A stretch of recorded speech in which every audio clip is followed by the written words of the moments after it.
Hello, hello, beautiful people. I'm back. I know it's been a minute. God sat me down for a while and told me to rest. He's been saying a lot of stuff, and life has been kind of hectic. When you taking hits, I still wanted to work, but I had to rest for a while to make sure my heart was pure when I deliver messages. So yeah, I told y'all I'll be back with the role of a husband. I gave y'all the role of a wife in the last video. So this message is for the husbands and the wannabe husbands, the ones that's in pursuit of a wife. You gotta study and know your role. So with that being said, we're getting straight to the point, sweet and short video. God gave me Ephesians 5:25. Husbands, love your wives, even as Christ also loved the church and gave himself for it. Ephesians 5:26. That he may sanctify and cleanse it with the washing of the water by the word. Ephesians 5:27. That he might present it to himself a glorious church, not having spot or wrinkle or any such thing, but that it should be holy and without blemish.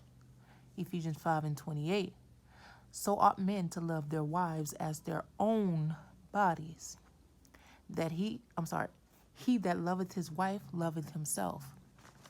Ephesians 5:29.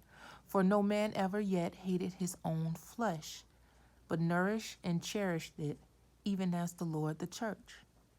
Ephesians 5:30. For we are members of his body, of his flesh, and of his bones. Ephesians 5:31. For this cause shall a man leave his father and mother, and shall be joined unto his wife, and they two shall be one flesh. You shouldn't be marrying this woman talking about you marrying her. If you marry the daughter, you marrying the mama. Or if you marry a man, you marrying his mother. No, it don't work like that. It's you and your wife, not the family. Ephesians 5:32. This is a great mystery, but I speak concerning Christ in the church.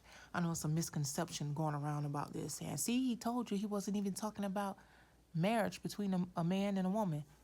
If you read and ask God for revelation, he'll show you. Because this next scripture is about to tell you. In Ephesians 5:33, it says, nevertheless. Go Google nevertheless. It's going to say, in spite of that, all the same.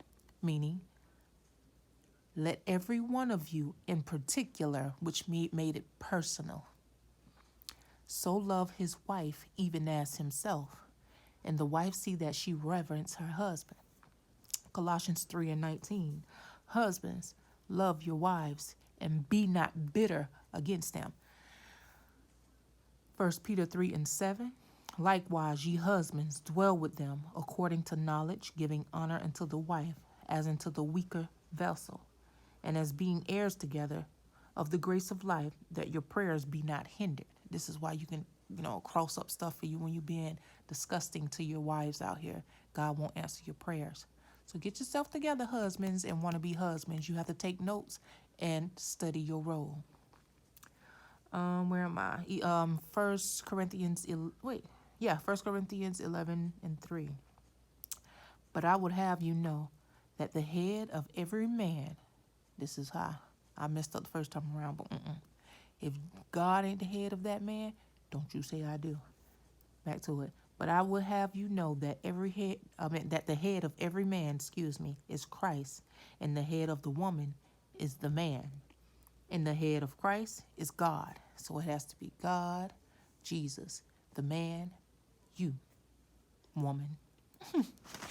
But yeah, I'll be back, you guys, for the next video. I'm gonna talk about something a little more deeper about what God gave me. It's a lot of people out here been swagger jacking and stuff, but it's okay. He had me on stand still and stand by for a reason. But yeah, I love you guys.